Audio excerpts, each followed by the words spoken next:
Hero, audience predictions natin ay 62% para sa Barangay. Sonics, 37%. The Battle of the Junglers, ang dating magka-teammates. Ang tanong ngayon, nasan yung nawawalang 1%? Pag inad ba yun, 99 lang? Oo.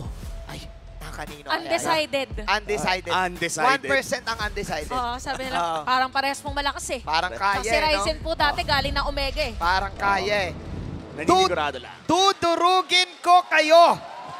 Ang sinabi ni Ryzen, eto na ang simula ng kwento na yan as Kelra will be using his MSC winning hero, pero this time sa jungle role. Very rare nating makikita ito sa MPL, pero sa RG ay minsan may makakasalubong kang marunong mag-harit jungle at napakahirap nitong labanan inside the turtle pit.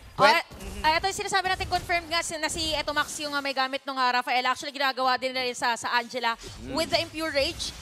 So, adaptive damage ang kanyang gustong gawin and mas mataas na holy healing later on. Double heal kasi yan eh. Yung baka ay nagbibigay lang ng milk habang nag-heal. Tapos yung Rafaela, pindot-pindot. Bagay kay Etomax. Pindot-pindot lang. Bagay lang. Akala ko yung baka lagi nare-rehit. Ganun pala. Pagka nag-holy healing. Basta healing na rin yun. Basta, pwede na. Healing na rin yun. Paunahan lang sila dito ni na Super Prince. In terms of wave clear, gamit na gamit ng Rafa. But Rapidot on this Matilda. So post 5 nga. Here we go. Mukhang magkakaroon ng contention doon sa may bandang itaas. Pero si Ryzen ata ang mahuhuli dito. Dudurugin naman ata siya para first blood. At magpupunta ito kay Big J. Wow, napakabilis. Big J on his first kill debut. Saktong-sakto pa sa may bandang lane ng Gold Day. Kaya naman matutulungan pa ni Kelra dito na pumitik ng mga outer third energy shield. So, kaya na crucial para sa side ng Onyx dahil madedelay ang rotation nila. May napapansin akong itong rotation ng Omega parang pinaghandaan. Kasi ang bilis doon sa may bandang Kramer side.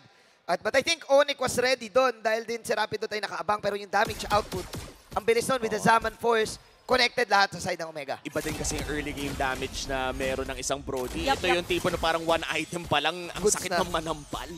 Yung isang espada lang, no? Kita naman natin. Kita naman. Basta kinaganda pa kay Joma, angat din siya in terms of level as compared to Iritel. So medyo malilimit talaga ang kanyang potential. Flicker yan para kay Ryota. Already tumama na pero turtle secured para kay Kelra. At mukhang uubusin na ng barangay. Super Freeze atang isusunod pero makakatakas siya. Omega with a 1K lead. Wow! That was quick. Zaman Force kill agad, burst down. Walang hesitation sa side ng barangay. Tsaka nung moment na yun, saktong-sakto din yung stomp ni Chakno. Kaya naman for Omega dito, once na nag-go inside sila or mag-initiate sila ng teamfight, dire-diretso lang kasi yung sustain nandoon. Even yung Zaman Force ni Kelra, by the way, meron ding sustain para sa kanya. Nako. Susubok si na Rapidot sa may bandang top lane naman after that exchange. 1.5K para sa Omega.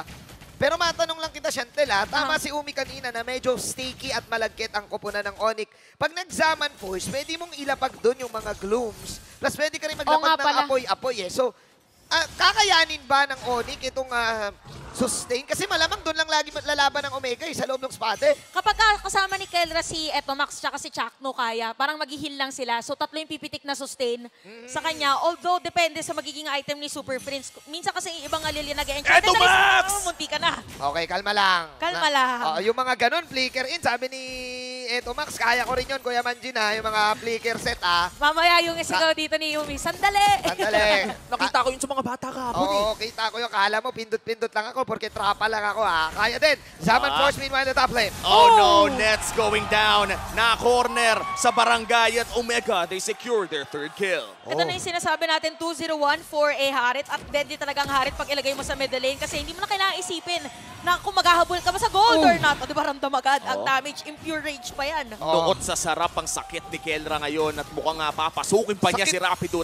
Circling Eagle palabas at pwede na po yan ngayon na hindi mo kailangan i-target kung saan kang babagsak. Ito, Umi, na-mention mo sa akin to, si Kelra, isa siya sa mga players na merong pitik. This time on the jungle role, nararamdaman mo ba yon? Mas okay nga eh. Yung tipo na may killer instinct ka kapag jungler ka. Kasi pag nakakita ka ng opportunity o may nakikita kang wala sa pwesto, ay pwedeng-pwede ka kagad sumugod. Pero ngayon si Etomax hindi naman yata Ambalang. Ang dami palang provision dito ng Smart Omega din. Kahit kasi din yung kanyang first skill ay pwedeng gamitin sa mga brushes. Now for Onyx, ang pinakaabangan natin dito is kung paano yung paglatag na gagawin ni Super Prince sa kanyang mga shadow energy. Kasi siya magkukuha na talaga ng burst para diretso decimate. Parang DPS ang habol ng kupunan ng Onyx tapos magsisweep si Ryzen. Wow! But Ryzen is at 0-2. So this time, lumalamang si Kelra. 2K gold lead. Looking at the items, napabili na kagad ng bagong item. O, yan na, yung Si- Flask of the Oasis. Oo. May flash na agad dito yung Rafaela. Kaya naman na parang talagang gustong gawin dito ng side ng Omega is bilisan yung kanilang rotation. Oo. I mean, even yung Harit dito, pag hindi niya ginagamit yung mana niya, magre-regen din siya ng 1%. So, tuloy-tuloy lang ang laban. Napakaganda talaga ng ginagawa ng Omega ngayon. No? Yung sustain nasa kanila, kaya naman tuloy-tuloy lang ang laban. Mukhang gold lane naman ata ang kanilang gusto, pero si Ryzen na naman ang kanilang binibigyan. Kinailangan umalis ng Onyx doon sa may top side. Nararamdaman kong nanonood nga yung Synchro Vision. Iniiwasan ni na Super Prince and Rapido, trying their best to poke. But then again, yung heal kahit Onward flicker with a Earth Shatter at bilangin mo na yan. Killing spree para kay Kelra. hindi pa nga tayo tapos magsalita ay biglang nagka-clash na. Ang hirap din mag-poke kung ikaw ay Matilda, ikaw ay Lilia. Ilabas mo yung Glooms, ilabas mo yung mga Willow Wisps. Hinihil lang ni Ito Max, hinihil lang ni Chakno. Ito yung maanghang na healing eh. Oo, Healing na buyo. Healing Nice. Labuyo. Tama. Nice one. Yung parang, ano yun? Saan ang gagaling yun? Healing Labuyo. Healing Labuyo. Nasabi niya. Healer na masakit. Support kita doon. Thank you. Okay. Tsaka kasi guys, yung build dito ni Etomax talaga with the Flask of Oasis, 12% yun na healing effect. Healing Tapos mas Labuyo. tataas nga yung movement speed. At tsaka yung healing effect mo, depending sa magic damage. So, So masakit ka na, mas mataas pa yung heal mo. Mataas. So nakamove na tayo sa Sakto healing galing. Oo, meron ng healing na Healing Labuyo na. Oo. Ito yung variant ng healing ng Omega. Medyo masakit. Medyo Oo. masakit. Okay. Tignan natin yung best na kakayanin ng Onyx. Kailangan natin ilagay sarili natin sa Onyx ngayon kasi all throughout the first 6 minutes of the game, it was the rotations of Omega na nananaig. Hindi ganon, hindi biro yung damage ng Onyx dito. May damage si Nets. Kita natin, may Yup. asim din si Nets. And plus, nandito pa si Rapido na hindi pa namamatay. But Ryzen do, 0-3. Paano makakasweep to? Ako, mahirap na. Martis to eh. Kailangan niya ng early game eh. Kailangan na talaga mauna yung mga latag dito ng mga Shadow Energy. Yung mga pabomba din. Kailangan na dito ni Super Prince ng ibomba mo play. Kaso, yung healing Labuyo, ayan, ginadya bumps niya si Chakno. Pero medyo makunat yan. Kelra again with another turtle. Ay, grabe. Sa interview, sabi ni Kelra, di ba, sana maka-retry ka sa akin at hindi pa nakaka-retry si Ryzen sa kanya sa buong laro ngayon. That is true. 3 turtles na libre sa side ng Omega. Ayan na. At ayan na nga si Kramata ang kanilang Okay. uunahin pero hindi nila itutuloy. Push lamang sa mid lane ang kanilang gusto pero si Rapidut, Circling Eagle na gamit na niya pero joke lang. Babalik din siya. Pumipik. Yun yung mahirap do pagka Martista sa una ka na aurahan ng kalaban kasi supposedly ikaw magsa-snowball. Tapos ang daming space para ngayon nga kay Jom. So ngayon kailangan gawin ng Onyx is, again yung kanilang magiging investment plan dito is nets.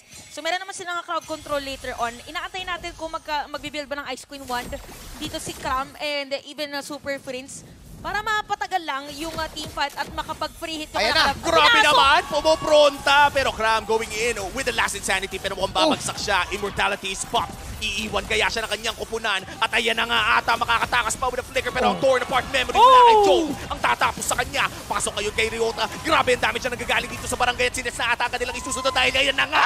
Pero Torre ang kumuha sa kanya pero yung healing Labuyo sakto lang yung linamnam. Ito yung sinasabi nating healing Labuyo. Take note guys na 3 turret hits ang sinalo ni Ryota pero dahil napakataas ng heal at hindi na maakyat, buhay pa rin si Ryota. Ito yung anghang na gugustuhin mo pa.